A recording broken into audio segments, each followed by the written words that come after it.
अस्सलामुअलैकुम। Drama serial हया जिसकी आने वाली एपिसोड बहुत ही दिलचस्प होने वाली है। हया जिसका नेक्स्ट टारगेट साइमा भाभी और रिफत भाभी को मुबारक मजदूर के सामने लाकर खड़ा करना है। साइमा की वालदा जो कि मुबारक मजदूर के घर के मशवरों में मुदाखलत करने की कोशिश करती हैं। मुबारक मजदूर उनको आगाह करते हुए कहती हैं कि इस घर की बहुओं के वालदैन को ये बिल्कुल भी इजाजत नहीं कि वो मेरे घर के मामलात में बोलें या मशवरा देने की कोशिश करे, जिस पर साइमा की वालदा बहुत चौंक कर चुप हो जाती हैं। हया जिसका काम है घर में सिर्फ और सिर्फ फसाद फैलाना है, वो मुबारक मजदूर के पास रिफत भाभी की वालदा की शिकायत लेकर आती है और कहती है कि रिफत भाभी की वालदा ने ना सिर्फ मुझे औलाद ना होने के ताने दिए हैं बल्कि मुझे मैका ना होने के भी ताने दिए हैं।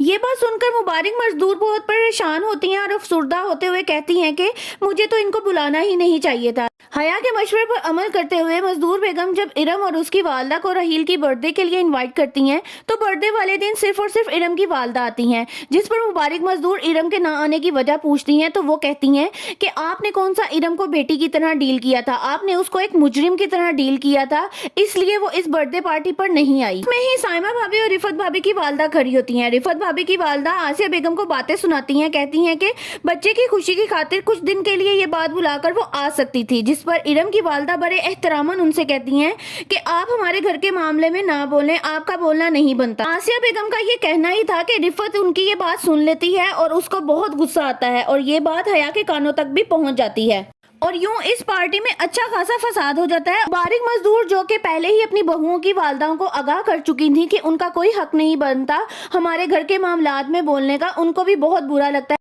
अगले दिन मुबारक मजदूर आसिया बेगम से अपने दिल की बात कहती हैं। वो कहती हैं कि मैं दिल ही दिल में बहुत अफसुर्दा हूँ, मेरा दिल मुतमईन नहीं हो रहा, मुझे कहीं ना कहीं ऐसा लग रहा है कि मैंने कोई ना कोई फैसला करने में गलती की है, मेरे दिल को सुकून नहीं मिल रहा। जिस पर इरम की वालदा कहती हैं कि आपको ज़रा सोचना चाहिए कि जब से हया आई है इस घर में कोई ना कोई फसाद हमारे घर में खड़ा हो रहा है। मुझे लगता है कि इन सब फसाद के पीछे सिर्फ और सिर्फ हया का हाथ है, वो ही कोई ना कोई चलाकियां मकारियां कर रही है जिसकी वजह से इस घर का सुकून बर्बाद हो रहा है। आसिया बेगम की ये सब बातें हया की चमची नौकरानी सुन लेती है और अब वो हया को ये सारी बातें बताएगी कि किस तरह आसिया बेगम उसको टारगेट कर रही थी। हया को ये बातें पता चलेगी तो वो घर में एक नया फसाद खड़ा कर देगी, क्योंकि हया का तो काम ही घर में सिर्फ और सिर्फ नए से नए फसाद को खड़ा करना है। मजीद मालूमात जानने के लिए मेरी वीडियोस को लाइक करें, चैनल को सब्सक्राइब करें और बेल आइकन का बटन जरूर प्रेस कीजिएगा।